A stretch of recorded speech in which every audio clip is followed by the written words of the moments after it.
This conference will now be recorded.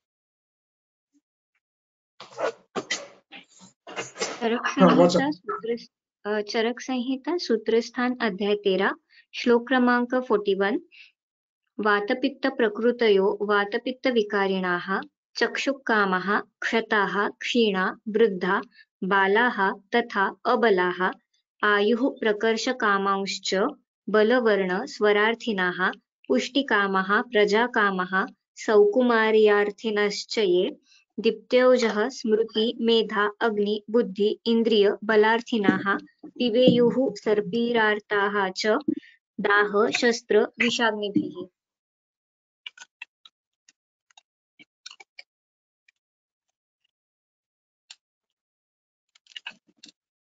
हाँ, कल तक मात्राओं का विवरण चल रहा था। अब मात्रा के बाद कौन सा स्नेह किस व्यक्ति को देना है, इस विषय पर ग्रंथकर्ता अधिकरण के रूप में आ गए हैं।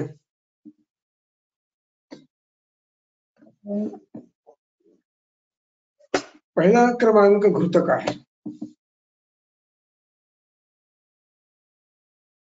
पिबेयुः सर्पिः, पिबेयुः ये विद्यार्थ क्रियापद है, तृतीय पुरुष बहुवचन पिबेत पिबेयुः। सर्पिः, सर्पिः में विसर्ग है, प्रथमा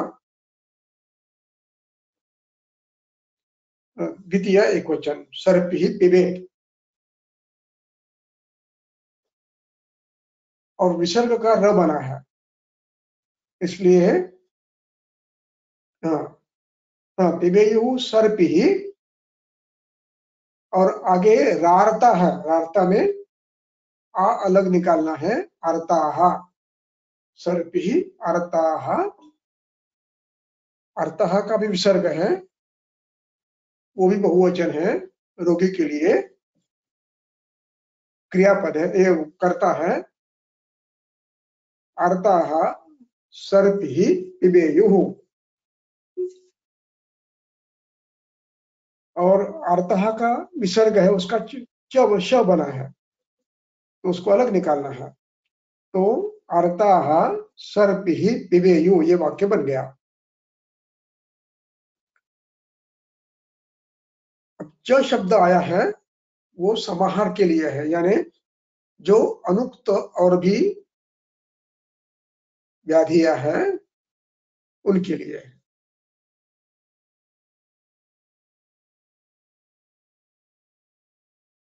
और आगे है दाह शस्त्र विषाग्निभिः, तो उसके बाद में देखेंगे। तो सर्पी यह अधिकरण है, पिबेयुः सर्पी। अब हमने देखा होगा कि सर्पी के बारे में घृतम पित्तानिलहरम, घृतम पित्तानिलहरम,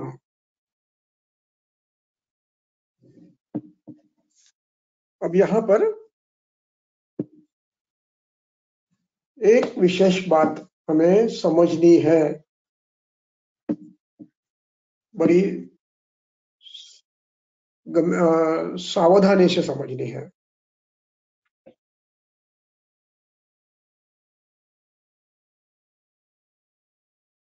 घृत शीतत्वात् पित्त शामक है, ये तो सब जानते ही हैं, इसमें कोई आपत्ति ही नहीं है।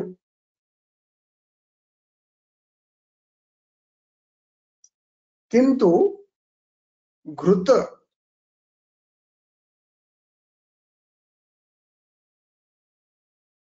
पित्त के द्रवांश कम हो रहने वाले ईषत् स्निग्ध त्यक्त द्रवोष्मा, ईषत् स्निग्ध,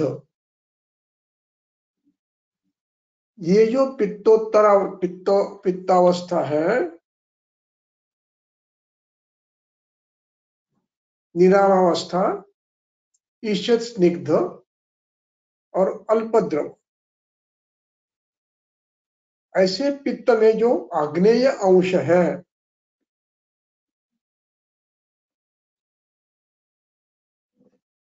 ये आग्नेय अंश किंचित मात्रा में रुक्ष, परुष, विशद इन गुणों से युक्त होता है। देखिए सूत्र स्थान 26 अध्याय,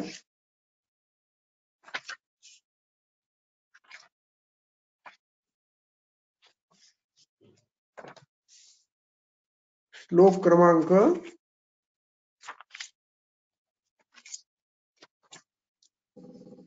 11 का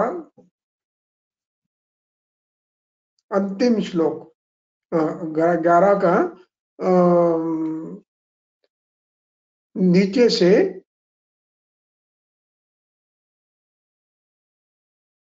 ऊपर से 5वीं लाइन, उष्ण तीक्ष्ण सूक्ष्म लघु रुक्ष विशद गुण बहुलानि अग्नेयानि, तो उसमें रुक्ष गुण भी है, विशद गुण भी है, सूक्ष्म भी है, लघु भी है। ये गुण वायु के भी है। जब किसी शरीर में तिक्तरस का, लंघन का, कटुरस का, कषाय रस का, शोधन का प्रयोग होता है, तब उसका परिणाम शरीर पर स्नेह गुण का क्षय, द्रव गुण का क्षय, रुक्ष गुण की वृद्धि, विशद गुण की वृद्धि, लघु गुण की वृद्धि ये होती है। और इन सभी क्रियाओं का परिणाम जैसे शरीर के धातुओं में रुक्षादि गुणों के निर्माण में होता है, रुक्ष लघु विशद खर परुष में, वैसे ही पित्त के रुक्ष लघु सूक्ष्म गुण में भी वृद्धि होती है। इसीलिए वायु और पित्त इनका परस्पर एक अनुबंध है, सहयोगी है। जहां वातपित्तोत्तर अवस्था आती है, वहां पर पित्त के रुक्ष लघु सूक्ष्म विशद खर ये गुण भी बढ़ते हैं, और वायु का तो है ही। इसलिए वातपित्तोत्तरावस्था में वातपित्त प्रकृतयः वातपित्त विकारणः वातपित्तोत्तरावस्था, ज्वर में, कुष्ठ में, रक्तपित्त में, प्रमेह में, ऐसी जब अवस्थाएं आती हैं, तब ये अवस्था पित्त भी रुक्ष लघु खर परुष विशद गुण से युक्त होता है। इसलिए घृत वात पित्त जिताम अग्रम, यानी पित्त का उष्ण तीक्ष्ण इन गुणों को तो नष्ट करता ही है, और साथ में वायु के सहयोग के कारण और अपने खुद के गुणों के साम्य होने के कारण वायु की निर्मिति करने वाले द्रव्यों से इनका साम्य होता है, लंघन आदि का, रूक्षण आदि का, तिक्त रस का, कषाय रस का। परिणाम यह होता है कि जैसे शरीर के रुक्ष आदि गुण बढ़ते हैं, शरीर कहने के बाद शरीर का पित्त भी आया, उसके भी ये गुण बढ़ते हैं। इसलिए वातपित्तोत्तरावस्था में पित्त का स्निग्ध गुण तो नष्ट करता ही है, रुक्ष गुण भी नष्ट करता है, विशद गुण भी नष्ट करता है, सूक्ष्मत्व को भी कम करके उसको गुरुत्व लाता है, स्थूलत्व लाता है। और वायु के तो ये गुण है ही, विपरीत गुण है ही, उष्ण स्निग्ध, मंद और पिच्छिल, इन सब गुणों की वायु को भी जरूरत होती है। तो ये वात शमन भी करता है, वायु के रुक्षादि गुण भी कम, रुक्ष पुरुष विशद खर को भी कम करता है, पित्त के भी कम करता है, और साथ में पित्त के उष्णादि गुण भी कम करता है। इसलिए घृत को वात पित्त जिताम अग्रम ये संज्ञा दी गई है।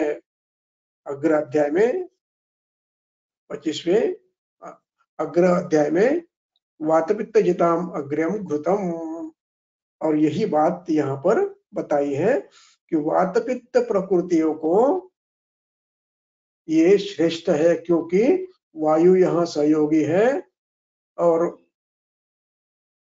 पित्त के शमन के लिए भी हम रुक्षादि के तिक्त रस का प्रयोग करते हैं प्रारंभ में, तो उससे भी वायु और पित्त के गुण बढ़ते ही हैं।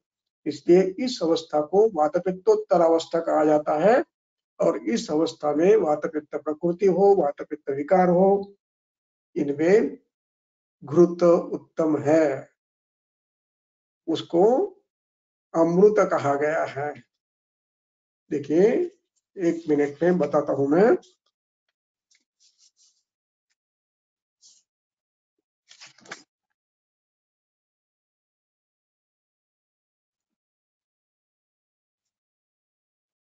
देखिए निदान स्थान का पहला अध्याय श्लोक नंबर 37 और 38।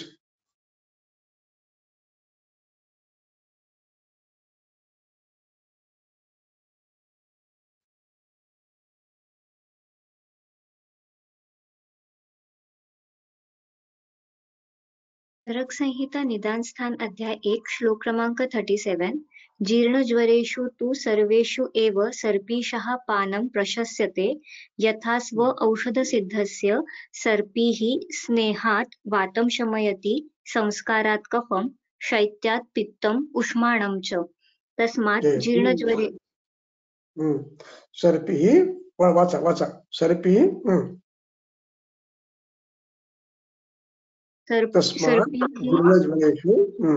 तस्मात् जीर्णज्वरेषु सर्वेषु एव सर्पीः हितम् उदकम् इव अग्निप्लुष्टेषु द्रव्येषु इति।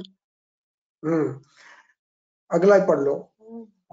भवन्ति चात्र यथा प्रज्वलितं वेश्य परिसिञ्चति वारिणा नराः शान्तिम् अभिप्रेत्य, तथा जीर्णज्वरे घृतम् स्नेहात् वातं शमयति, शैत्यात् पित्तं नियच्छति, घृतं तुल्यगुणं दोषं, संस्कारात् तु जयेत् कफम्। न अन्याः स्नेहाः तथा। इसलिए वात पित्तोत्तर अवस्था ज्वर में जब आती है, सर्पी ही अमृतोपमम कहा गया है। इसलिए इन अवस्थाओं में सर्पी ज्यादा श्रेष्ठ है। अब इसके अतिरिक्त और क्या करें? चक्षुः कामाः। अब घृत की व्यवस्था ये है, ये तो शीत है, और गोघृत और वो सिद्ध लिया तो वो अभिषंद नहीं करता है, कम करता है, ज्यादा नहीं करता है। इसलिए चक्षु की आरोग्य इच्छा करने वाले व्यक्ति में स्नेहपान के लिए यदि आपको देना है, स्नेहन करना है, तो घृत उसमें उत्तम है। क्षताः क्षीणाः,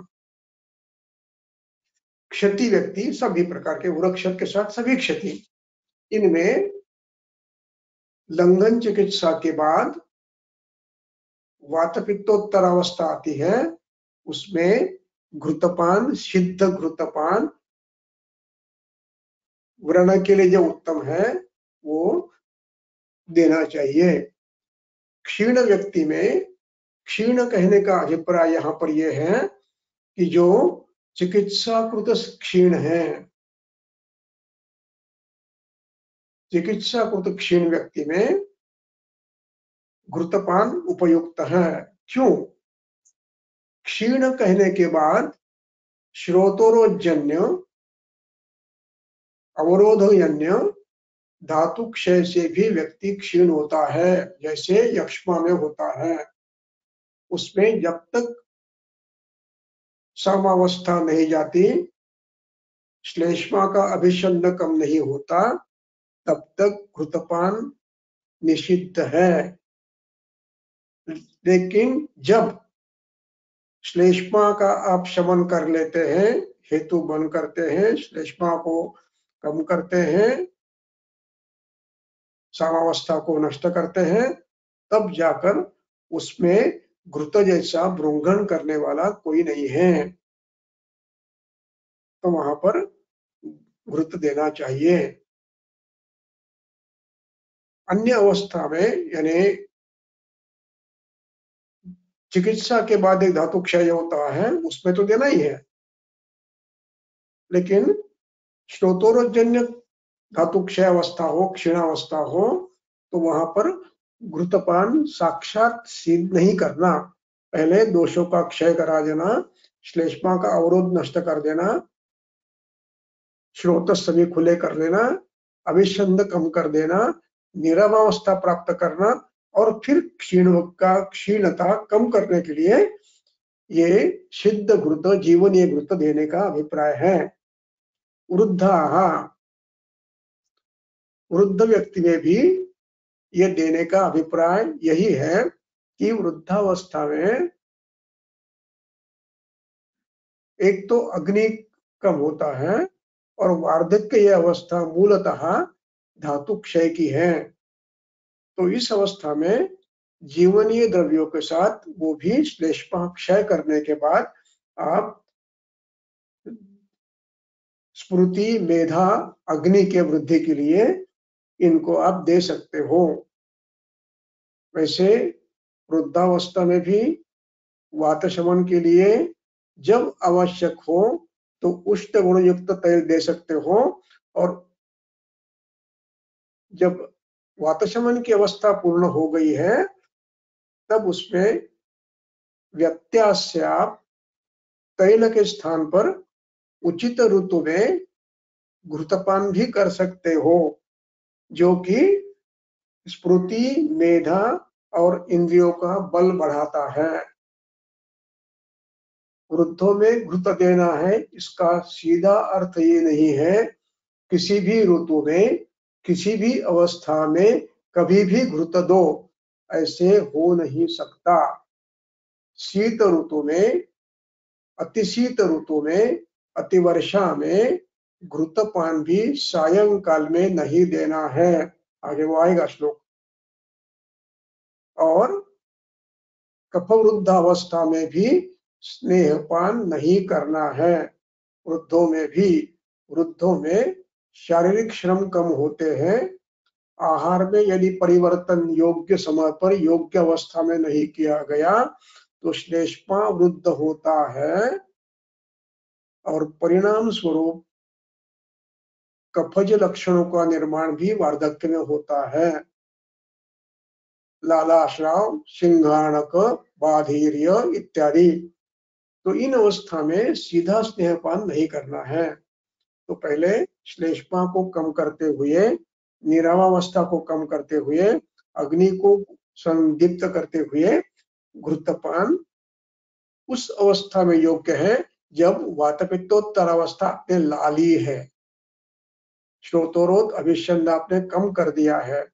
मैं फिर दोहराता हूं कि वृद्धों को देना है, इसका अभिप्राय ये नहीं है देश काल अवस्था का बिना विचार किए देना है, ये ग्रंथकर्ता का अभिप्राय नहीं है, कभी भी नहीं है। जब भी आपको कोई कल्प देना है तो उस समय अवस्था, बल इत्यादि देखकर ही देना है। दूष्यम देशम बलम कालम अनलम प्रकृतिम वयः सत्वम सात्म्यम तथाहारम अवस्थाश्च पृथक विदाः सूक्ष्म सूक्ष्म समीक्ष एषाम चिकित्सा करनी है। ये नियम अतिरेश तंत्र युक्ति से सभी वैद्यों को, सभी रुग्णों को, सभी अवस्था में अपेक्षित है। इसलिए वार्धक्य में घृतपान देना उत्तम है। शुरू।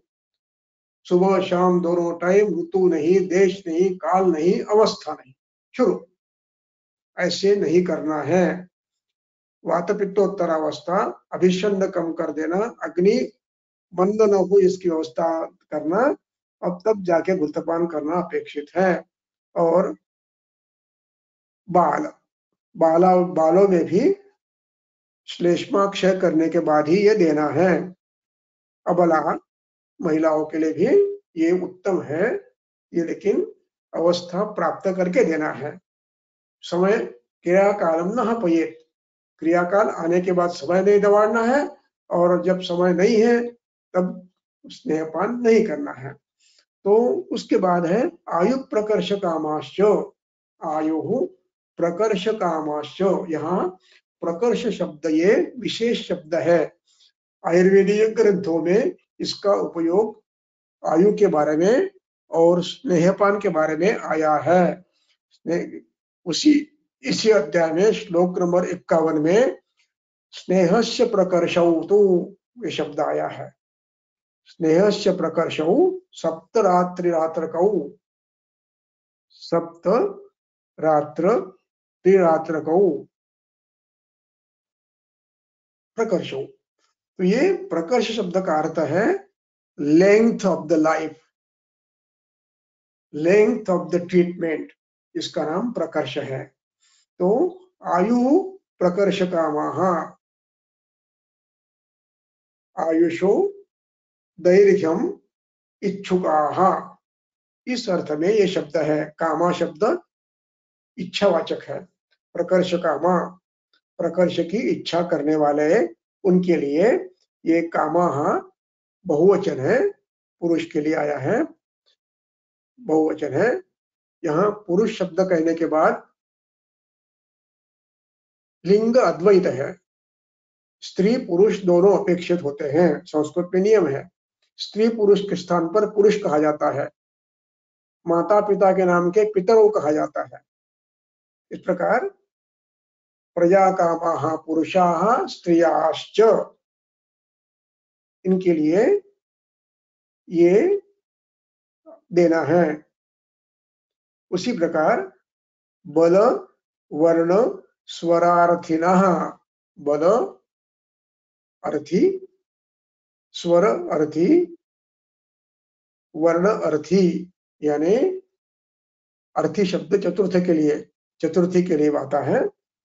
बल की प्राप्ति की जिनको इच्छा है उनके लिए, बल वृद्धि के लिए, वर्ण वृद्धि के लिए और स्वर वृद्धि के लिए भी घृतपान उत्तम है। नियम वही है, देश काल अवस्था प्रकृति दोष इत्यादि देखकर देना है। होता ऐसे है कि एक श्लोक है कि मूत्र कुश में अवपीड़ घृत देना चाहिए, सूत्र है। मूत्र कुश में घृतपान शुरू, व्याधि ठीक नहीं होता है। जब तक आप वातपित्तोत्तरावस्था नहीं लाओगे, जब तक निरामावस्था वातपित्तोत्तरावस्था नहीं लाओगे, तब तक घृतपान नहीं करना है। वो व्याधि बढ़ाएगा, कम नहीं करेगा। इसलिए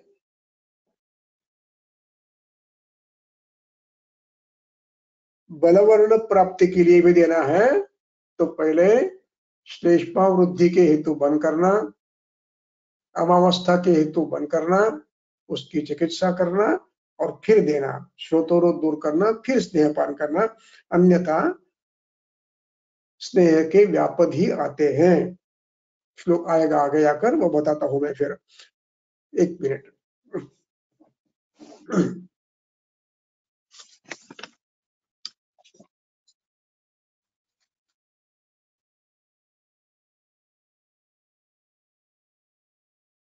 ठीक है, बाद में बताता हूँ। तो अभी यहाँ श्लोक नहीं इसमें। तो इस प्रकार पुष्टिकामाः, जिनको शरीर पुष्ट होने की अपेक्षा है उनके लिए भी घृतपान करना है। अभिप्राय है बलवर्ण के साथ तो आप देंगे ही, पुष्टिकामा के लिए उपचय के लिए देना है।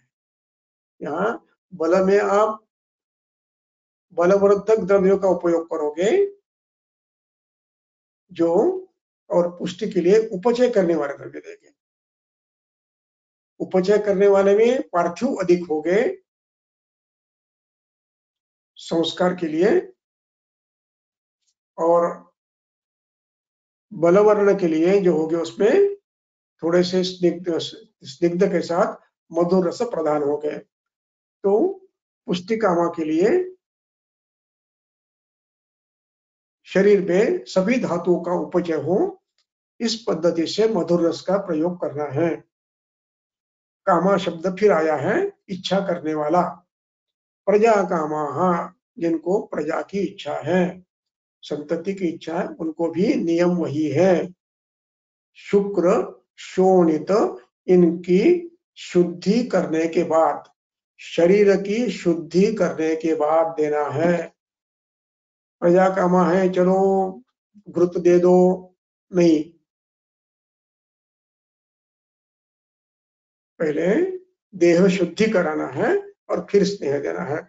इसलिए ग्रंथकर्ता का एक वाक्य बहुत ही महत्व का है, और वो मैं हमेशा बताता हूँ, नित्य बताने का प्रयास करता हूँ और बार बार बताता हूँ, इसलिए कि इस बात को हमें भूलना नहीं है। देखिए, चरक चिकित्सा स्थान अध्याय 30 श्लोक नंबर 320।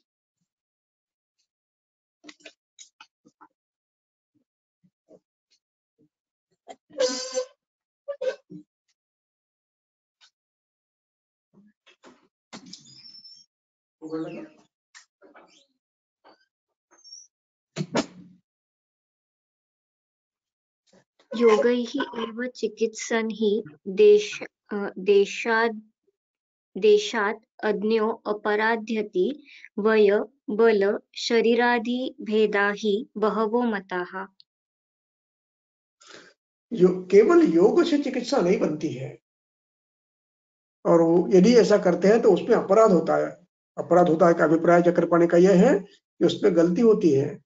ठीक अभी आपको अपेक्षित यश नहीं मिलता है, क्योंकि वय बल शरीर दोष इन सब का विचार किए बिना चिकित्सा सफल नहीं होती। इसलिए 326 पढ़िए, उसी में 326।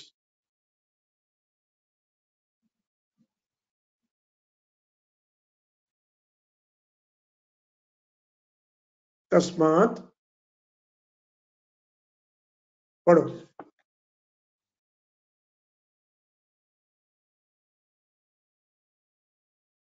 बराबर है, पढ़ो। तस्मात् दोष औषधादीनि परीक्ष्य दशतत्त्वताः कुर्यात् चिकित्सितं प्राज्ञो न योगैः एव केवलम्। फिर वही कह रहे हैं, केवल योग देकर चिकित्सा मत करो। क्या करो? दोष की परीक्षा करो, बल की परीक्षा करो, दूष्य की परीक्षा करो, वय की परीक्षा करो, सत्व की परीक्षा करो, बल की परीक्षा करो, व्याधि की परीक्षा करो। इसलिए दश तत्वता कहा है। और फिर औषध परीक्षा करो। इस प्रकार चिकित्सा प्राज्ञ केवल योग से चिकित्सा नहीं करता है। गलती से भी वो आदत मत पड़ने दो अपने आप को। कोई भी योग उठा लिया और व्याधि के नाम से और शुरू कर दिया, नहीं, ऐसे नहीं करना है। तो प्रजा काम, यदि इतना आसान है तो 30 अध्याय लिखने की जरूरत क्या थी?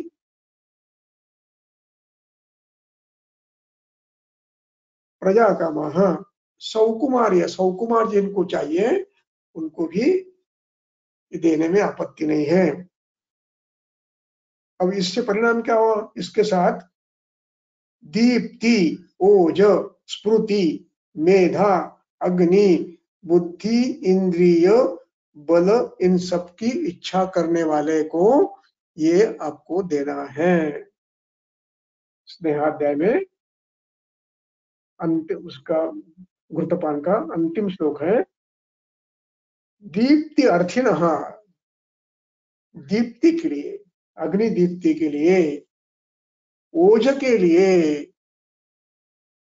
स्मृति के लिए, मेधा वृद्धि के लिए, अग्नि वृद्धि के लिए, बुद्धि इंद्रिय के बल के लिए आपको घृतपान देना है। वैसे दाह शस्त्र विषाग्नि में भी अवस्था देखकर देना है। ये घृतपान की अवस्था है। घृतपान में भी नियम एक है, अति शीत ऋतु में रात्रि काल में स्नेह नहीं देना है, नित्य सेवनीय स्नेह भी नहीं देना है, और शमन भृंगण आदि स्नेह भी चिकित्सा के लिए भी अति शीत ऋतु में रात्रि में नहीं देना है। इसलिए नात्युष्ण शीते स्नेहम पिबेन्द्रः, अति उष्ण और अति शीत ऋतु में स्नेह नहीं पीना चाहिए, और खास करके रात्रि में तो बिल्कुल नहीं पीना चाहिए। शीते रात्रो पिबन स्नेहः नरो श्लेष्मादिको पिबा आनाहम अरुचिम शूलम पांडुताम समृच्छति। इसलिए रात्रि में स्नेह नहीं देना है, और शीत ऋतु में तो बिल्कुल नहीं देना है। शीत ऋतु में स्नेह रात्रि नहीं देना है, उसके अन्यथा परिणाम होते हैं। अब इसके बाद तैलपान का उपयोग करते हैं। अब तैलपान का श्लोक पढ़ो। श्लेष्म प्रवृद्ध श्लेष्मनित्याः प्रवृद्ध श्लेष्ममेधस्काः चल स्थूल गल उदराः वातव्याधिभिः आविष्टा वातप्रकृतयाः च ये बलं तनुत्वं लघुतां दृढतां स्थिरगात्रतां स्निग्ध श्लक्ष्ण तनुत्वक्तां ये च काङ्क्षन्ति देहिनाः कृमिकोष्ठाः क्रूरकोष्ठाः तथा नाडीभिः अर्दिताः पिबेयुः शीतले काले तैलं तैलोचिताः च ये। अब देखिए यहाँ पर पहला श्लोक जो है वो क्या है? प्रवृद्ध वृद्ध प्रवृद्ध श्लेष्ममेधस्काः चलस्थूल गलोदराः। इसका अर्थ समझते हो? जिनमें श्लेष्मा वृद्ध है,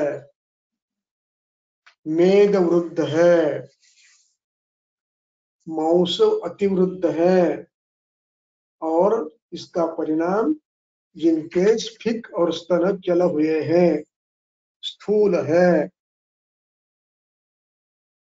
और जिनको गल के विकार है, और उदर भी इस कारण से हुआ है, ऐसे व्यक्ति को तैल पान करना है। अब इतना कहने के बाद हमें ये नहीं भूलना है कि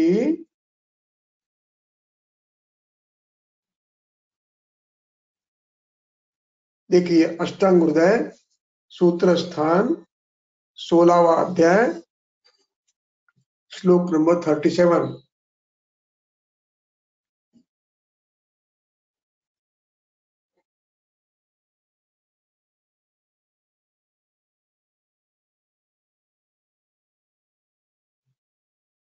पढ़ो।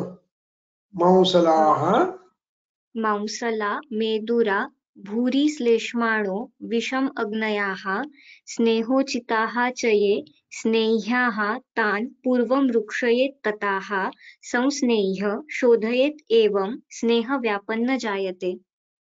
अंतिम पंक्ति सबसे महत्वपूर्ण है। अंतिम पंक्ति का अंतिम टुकड़ा, एवं स्नेह व्यापन न जायते, एवं संस्नेह शोधयेत। शोधयेत का तो अलग निकालना है और एवं अलग निकालना है। एवं स्नेह व्यापत, व्यापत का तो करना है और न अलग करना है। स्नेह व्यापत न जायते, यदि इसका दूसरा अर्थ है कि इन व्यक्तियों में यदि आप जागरूक नहीं रहते हैं तो व्यापत होता ही है। कौन है वो लोग? मौसला, मेदुरा, भूरि श्लेष्माण। अब ये श्लेष्मा कहीं भी हो, गल में हो, उदर में हो, उद में हो, अभी उर में हो, कंठ में हो, त्वचा में हो, कहीं भी हो,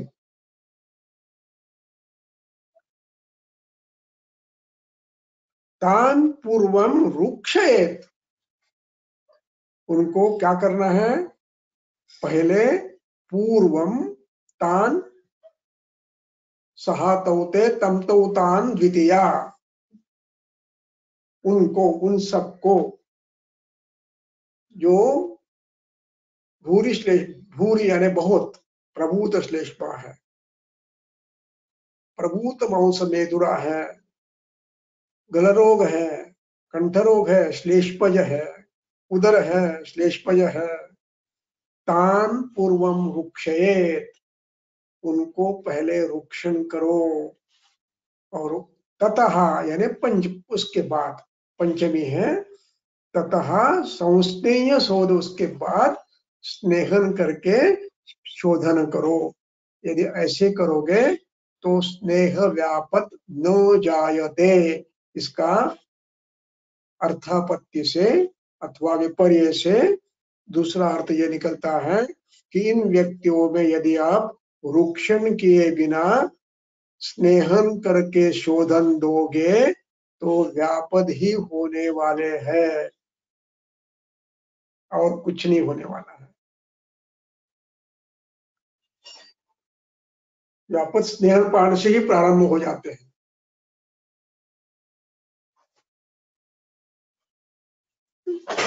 और शोधन अच्छा नहीं हुआ तो बहुत बड़े व्यापद होते हैं। इसलिए इन सब में पहले रुक्षण करना अनिवार्य है। जो संतर्पणोत्थ व्याधि है उनमें सभी में रुक्षण और पाचन करना अनिवार्य है। न योगई एवं तो केवलम, ग्रंथकर्ता ने कह दिया है, मौसला प्रवृद्ध श्लेष्मा मेदस का चलस्थूल गलोदरा। चलो स्नेह पहले पानी शुरू करो, नहीं, ये गलती कभी नहीं करना। पहले इनको रुक्षण करा देना, आवश्यक हो तो पाचन करा देना, और फिर स्नेहपान तैल का, सिद्ध तैल का आप कर सकते हो। प्रमेह में शोधन के बाद कटु तेल का प्रयोग बताया है, लेकिन शोधन के बाद, रुक्षण के बाद, उसके पहले नहीं। तो इनको शोधन के लिए करने के पूर्व भी स्नेहन जो करोगे उस स्नेहन के पूर्व रुक्षण करना अनिवार्य है। रुक्षण कराओ, फिर स्नेहन कराओ और फिर शोधन कराओ, और फिर उसकी चिकित्सा व्याधि की जो है वो कल्पक सिद्ध तैल से आप कर सकते हो। शमन के लिए भी यही नियम है। पहले जब तक आप रुक्षण नहीं करोगे, पाचन नहीं करोगे, तब तक आप शमन का प्रयोग, स्नेह शमन के लिए तैल का प्रयोग भी नहीं करेंगे। ये ध्यान रखना है, इससे यश नहीं मिलता। इस प्रकार कल्पों का प्रयोग करके एमडी के, पीएचडी के डेजिग्नेशन जब लिखे जाते हैं वो 100% फेक होते हैं। ग्रंथकर्ता उसको मान्यता नहीं देते हैं। अब इसके बाद अगला सूत्र है वात व्याधि विराविष्टाः, शुद्ध वात व्याधि से जो पीड़ित है, आवृत वायु में श्लेष्मावृत, मेदावृत, कफावृत, अन्य धात्वावृत व्याधि में, बलवान व्याधि में आप स्नेहपान का प्रयोग नहीं करेंगे। इसको अधोरेखांकित कर दो, गलती से भी नहीं करना है। ग्रंथकार कहते हैं व्यात व्याधि में देना है, लेकिन ग्रंथकर्ता यहाँ पर जो कहते हैं उसके लिए तंत्र युक्ति लगाकर अतीत अनागत वेक्षण तंत्र युक्ति का प्रयोग करके इस श्लोक का प्रयोग पढ़ाना है। करना बात की अवस्था है, पढ़ाने वाले ने पहले ऐसे पढ़ाना है और करने वाले ने ये समझकर करना है। देखिए उसके लिए चिकित्सा स्थान का उरुस्तंभ अध्याय 27वां निकालिए।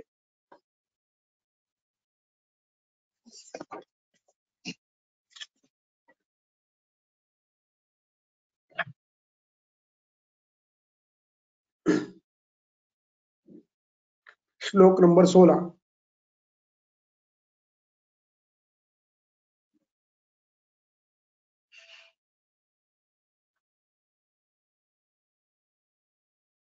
वात शंकिभिर अज्ञान, हमने लक्षण देख लिए। वायु के लक्षण है, अर्दित है, कटिशूल है, संधि स्तंभद है, संधिशूल है, शोथ है।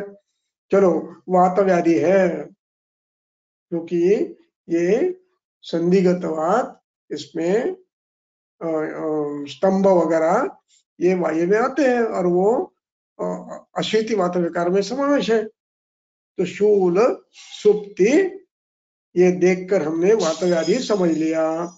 और वात शंक भी वैद्य के लिए शब्द है, ये तृतीया है।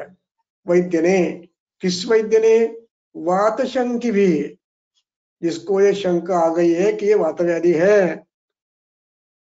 वो कैसी आ गई है? अज्ञानात,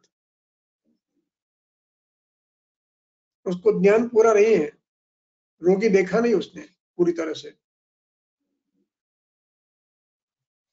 रोगों के बल को समझा नहीं है, इसलिए अज्ञानात वो वातशंकी करता है और वातशंकी होकर वायु को गृहित, वायु वृद्धि है, वातु प्रकोप है, वातज व्याधि है, ये मन में ठानते हुए स्नेहन करता है। तो स्नेहन से क्या होता है? स्नेहनात् पुनः पादयो सदनम भवति, पैरों की ताकत कम हो जाती है, सुप्ति बढ़ जाती है, उठ के बैठना कठिन पड़ता है। ये क्यों हुआ? पहले ही आपको वात शंका आई है, लेकिन वो अज्ञान से आई है, वो स्नेहन से बढ़ गया। ये वात व्याधि था, लेकिन ये शुद्ध वात व्याधि नहीं था। अब ये कैसे था वायु?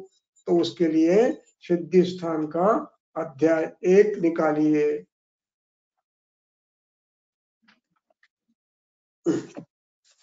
श्लोक नंबर 57, 58, 59।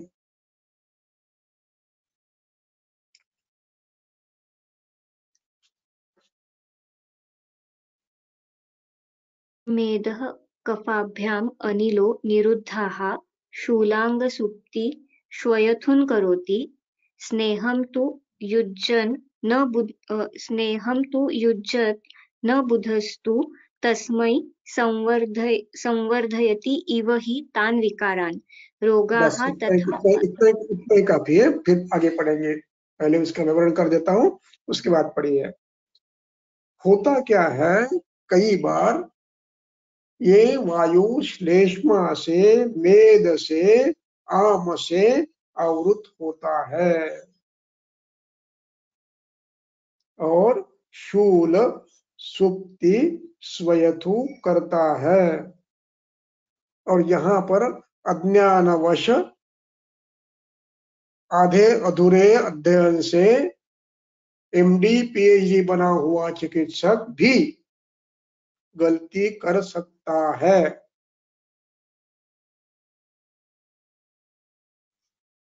क्या गलती हो सकती है? व्याधि का नाम देख लिया और भाव प्रकाश में, शारंगधर में, योग रत्नाकर में, रत्नावली में इसके लिए जो भी तेल है उसका प्रयोग शुरू कर दिया है। तो इसके लिए चरक कहते हैं।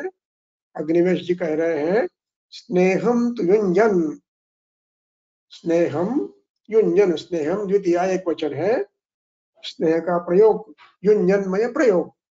युंजन ये वकाधावी है, युंजंती उसका अंति निकाल दिया, उसको वत लगाया तो वो बना युंजत। तो युंजत शब्द चलता है गच्छत के समान, गच्छन गच्छन्तो गच्छन्तः। तो इस प्रकार ये युंजन युंजन्तो युंजन्तः वैद्य के लिए एक वचन है, इसलिए युंजन। कौन सा? अबुधा, यहाँ डबल न हुआ है ना, तो ये एक युंजन और दूसरा अ, तो उसका डबल न बना है। तो अबुधा यानी जिसको ज्ञान नहीं है, व्याधि परीक्षा कैसे की जाती है उसका अनुभव नहीं है, या तो किसी ने पढ़ाया नहीं है और इसने खुद ने कोई ध्यान देकर अभ्यास नहीं किया है। ऐसे व्यक्ति क्या करते हैं? युंजन्तु स्नेहम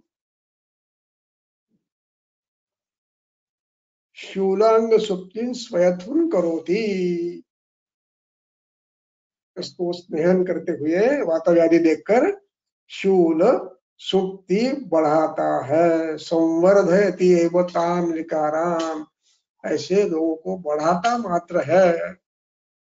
इसलिए वातव्याधि है, चलो स्नेहन शुरू करो, बस्ती नहीं नहीं नहीं, देखो पहले परीक्षा करो, आवरण है क्या, मेदका है क्या, संतर्पणजन्य है क्या, मेदज आवरण है क्या, ये देखो। और आगे कहते हैं ग्रंथकार, सबसे महत्वपूर्ण है वो वाक्य भी, रोगा तथा अन्य, अन्य भी ऐसे बहुत रोग हैं। रोगाः विसर्ग है, बहुवचन है, रोग रोगो रोगाः,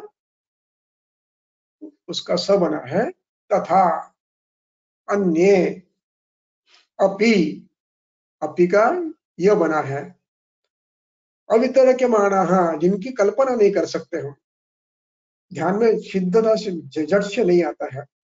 ऐसे परस्परेण आवृत अवगृहित मार्गाः, एक ने दूसरे का मार्ग अवरुद्ध किया है। श्लेष्मा ने वायु का मार्ग किया है, श्लेष्मा ने रस का अवरुद्ध किया है, श्लेष्मा ने किसी भी स्रोत में अवरुद्ध किया है। परस्परेण अवगृहित मार्गाः, तथा कैसे?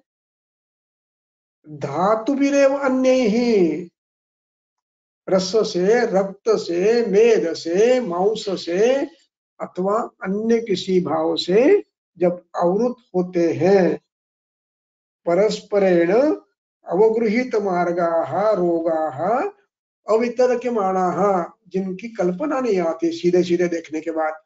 अब यहाँ अवितर्क्यमाणाः शब्द है, अवितर्क्य जिसकी विचार ही हम नहीं कर पाए हैं, नहीं कर सकते हैं। और मानाः, माना ये वकाधवी है, विचार नहीं किया जा रहा, नहीं किया जा रहा कहो, या नहीं कर पा रहे हैं। ऐसे अवस्था में होता क्या है? अन्य ही धातु भी संदूषिता, अन्य धातुओं से जब आवरण होता है वायु का और व्याधि होती है, ऐसे वात व्याधि में स्नेहपान नहीं करना है। आगे क्या कहते हैं? स्वई ही भेषजैहि, स्वई ही भेषजैहि यानी वायु की चिकित्सा से, वो भी कैसे? आवृत वायु की, वहां पर आवृत वायु का विचार न करते हुए यदि आप केवल वायु का विचार करते हुए स्नेह दोगे, न उपशमम व्रजंती, भेषजैहि तृतीया है, स्वैहि यानी अपनी खुद की यानी वायु की चिकित्सा यानी भेषज, भेषजैहि तृतीया है, न भेषजैहि का विसर्ग है, वो नो पर गया है तो उसको अलग निकालना है। भेषजैहि न और उपशय का ओ बना है, न अधिक उ बन के ओ बना है, तो स्वई ही भेषजैहि न उपशमम व्रजंती, व्रजंती एक क्रियापद है, उपशय में जाते नहीं, उपशय प्राप्त करते नहीं है, यानी आवृत वायु में श्लेष्मावृत, मेदावृत, रक्तावृत, आमावृत वायु में स्तंभ, शूल, सुप्ति आदि गौरव आदि सभी में वात व्याधि है। इतना समझने के बाद भी यदि उसकी आवरण की संप्राप्ति ध्यान में नहीं आई तो वो शांत नहीं होते अपनी चिकित्सा करने से, यानी तैलपान, तैल बस्ती, स्नेहपान करने से भी ठीक नहीं होते हैं। इसलिए इस सूत्र को अधोरेखांकित कर रखो, स्वई ही भेषजैहि न उपशमम यान्ति।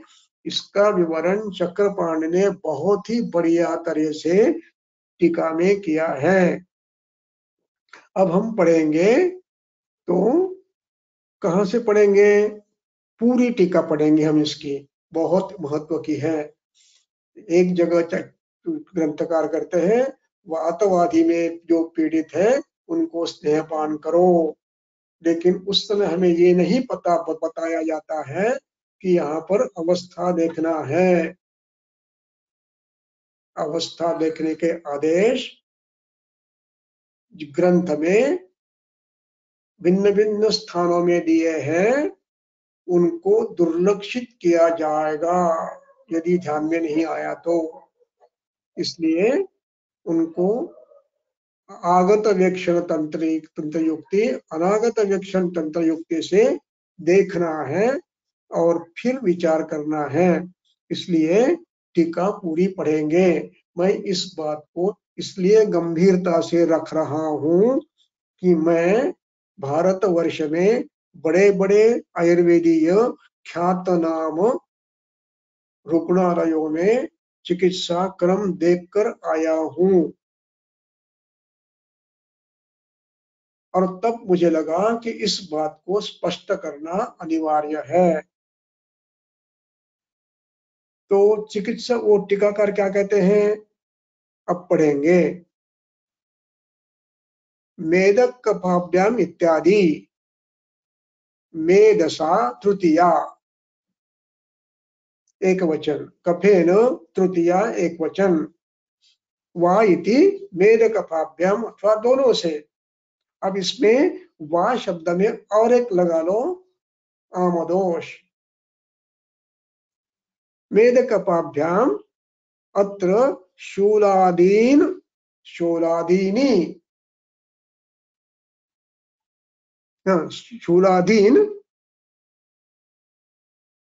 हाँ शूलादीन है, शूलादीन, शूल आदि को देखकर।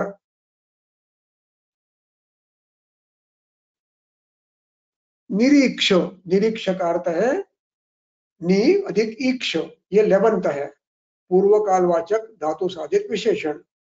देखते हुए, अत्र शूलादीन निरीक्ष यानी देखकर, शुद्धवात भ्रांत्या, मन में भ्रांति उत्पन्न होती है। क्या होती है? ये शुद्ध वायु है। स्नेहम प्रयुंक्ते, स्नेह का प्रयोग करता है चिकित्सक। प्रयुंक्ते ये चिकित्सक के लिए क्रियापद है, ये आत्मनेपदी क्रियापद है। प्रयुंक्ते नावरणम जानाते, आवरण को जानता नहीं है। अतएव अबुदाह इति कृतम, इसलिए उसको अबुध कहा है। अब अत्र अपि उक्तम अन्यत्रापि उक्तम, अन्यत्र भी कुछ कुछ कहा गया है। क्या कहा है? कुपिते मार्ग संरोधात, मार्गावरण से जब वायु कुपित होता है, मेदसा व कफेन व, मेद से, कफ से व अन्य किसी कारण से, सामदोषों से भी, अतिवृद्धे अनिले न आदौ स्नेहनम शस्तम, पहले स्नेहन करना उचित नहीं है। स्नेहेन भृंगणम, उससे उसका वायु वायु व्याधि का भृंगण ही होगा। अवितर्क्यमाणा इति असम्यक ज्ञायमानाः, जिसको अवस्था का सम्यक ज्ञान नहीं हो रहा है। असम्यक ज्ञायमानात्वम, यही हेतु है। किस चीज का? असम्यक ज्ञायमानत्वम एव हेतुमाह। क्या नहीं जानते आप? परस्परेण, इस शब्द से आगे लिखते हैं, इन परस्पर हेतुओं से हेतु हम जान ही नहीं पाए हैं। इस अवस्था में होता क्या है? रोग शब्देन दोषो अभिप्रेतः, रोग शब्देन अत्र दोष अभिप्रेतः, रोगाः वर्धन्ते, ऐसा यदि हमने कहा है तो अभिप्राय है दोष ही बढ़ते हैं, ये हमारा अभिप्राय है।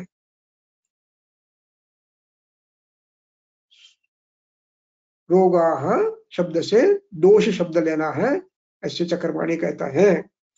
तो दोषो अभिप्रेतः परस्परेण प्रतिबद्ध मार्गाः इति अतो दुर्ग्रह भवन्ति, इसलिए किसी अन्य दोष से, किसी अन्य धातु से आवृत मार्ग ये दुर्ग्रह होता है, इनकी चिकित्सा सीधी करने से लाभ नहीं मिलता है। तथा धातुभिश्च रक्तादिभिश्च सम्मूर्छिताः दुर्ज्ञेया भवन्ति, उसी प्रकार धातुओं से, रक्तादि से, मेद से, अन्य धातुओं से भी संदूषित दुष्ट स्रोतस स्थान अवयव दुर्ज्ञेया भवन्ति, ये समझ में नहीं आता है जल्दी। ज्ञेय, ज्ञेय ये विध्यर्थ है, जानने योग्य, ये दुर्ज्ञेय है, जानने योग्य नहीं है। ये विध्यर्थ विशेषण बना है ज्ञेय, तो ये दुर्ज्ञेय है, वे जानने योग्य नहीं होते हैं। अविज्ञ, अब परिणाम क्या होता है? जानने योग्य नहीं होने से अविज्ञात रह जाते हैं। अविज्ञात ये कबूधावी है। अविज्ञाता दुद्यावती, अविज्ञाता, जिसका ध्यान ही नहीं आया, समझ भी नहीं आया है। ऐसे विकार में क्या होता है? स्वई ही भेषजय ही, स्वई ही तृतीया है, भेषजय ही तृतीया है। स्वई भेषज, अपने अपनी चिकित्सा से, यानी आवरण को तो ध्यान ही नहीं आया। हमारे ध्यान में क्या आया है? केवल वायु है आया है। अब वायु की चिकित्सा क्या है? स्नेहन है। अब इसलिए कहते हैं स्वई ही भेषजय ही, अपनी आवरण जब ध्यान में नहीं आया तो चिकित्सा वायु की करेंगे, और वायु की चिकित्सा करेंगे स्नेहन।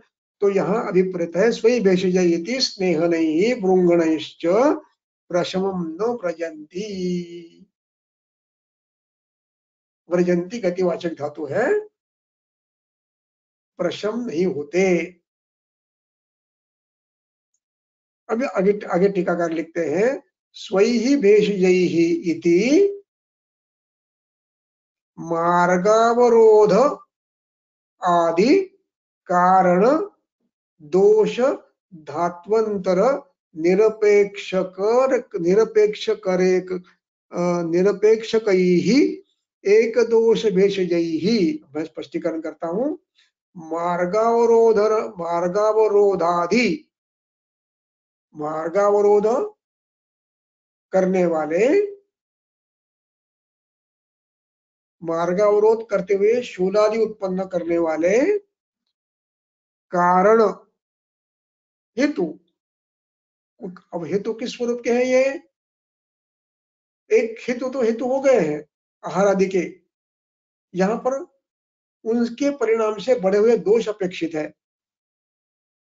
कारण दोष, कारण धात्वंतर, उससे धातु बिगड़े हैं। धात्वंतर और दोषांतर, दोष वायु को छोड़कर अन्य दोष भी हैं जो आवरण कर रहे हैं। वात प्रकोप के सिवाय धातु प्रकोप भी है, इसलिए अंतर का शब्द आया है। तो दोष धातु अंतर निरपेक्ष कई ही, उनका विचार ही नहीं किया। तृतीया, परीक्षक चिकित्सक ने निरपेक्ष कई ही, चिकित्सक ही, ये चिकित्सक का विशेषण है, यानी इसकी उपेक्षा की है, इनकी अपेक्षा की नहीं है, ये है। और क्या किया? एक दोष भेषज प्रारंभ किया, वात व्याधि की चिकित्सा प्रारंभ की। तदहि तथा भूतानां भेषजम यौगिकम न भवति, इस प्रकार की चिकित्सा कभी भी सफल नहीं होती ही। अतो अनुपशयो युक्तः एव, इसलिए अनुपशय भी मिलने वाला है। एवं च दोषाणां परस्पर अवरोधानां तथा धातु सम्मूर्छन विशेषांश्च अवगम्य, इसलिए व्याधि में एक दूसरे का किसी ने आवरण किया है क्या? धातुओं ने, दोषों ने श्रोतसा का आवरण, वायु का आवरण किया है क्या? वो उसको, उसकी पृथकता, सामावस्था, मौसावस्था, मेद अवस्था, श्लेष्मावस्था, इनको जानकर विशेषस्तु पृथक भिन्न भिन्न अवरोध करने वाले कारण तान यानी विशेषांश्च, विशेषान अवगम्य एव, अवगम्य, अव शब्द अलग निकालना, गम्य ये गम धातु का ज्ञानवाचक शब्द है, ये विद्यर्थ है। अवगम्य यानी जानकर, जानने योग्य। तो अवगम्य एव, तो जानते हुए ही व्याधौ प्रपंचो अनुसरणीय, व्याधि में चिकित्सा करनी है। इस बात को बिना भूले इस वाक्य को पढ़ना है। इस वाक्य को ब्लाइंडली सूत्रस्थान पढ़ के चिकित्सा प्रारंभ, स्नेहन प्रारंभ मत करो कृपा करके।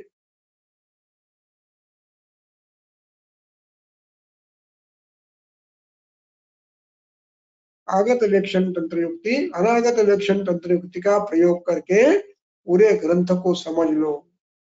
केवल एक टुकड़ा पकड़कर चिकित्सा मत करो। तो वात व्याधि विराविष्टा ये पिबेयु तैलम, ये वाक्य तब जाकर उचित होता है जब अवस्था को आप समझते हैं। यहाँ पर मैं विराम लेता हूँ, अगला विषय अगली बार करूंगा। मुझे पिछली बार के लिए वो किसी ने कहा था कि श्लोक 28 से 27 समझ में नहीं आया है, तो उसको मुझे याद करो, अगले लेक्चर में शुरू में उसको बोल दूंगा और फिर अगला विषय रखूंगा।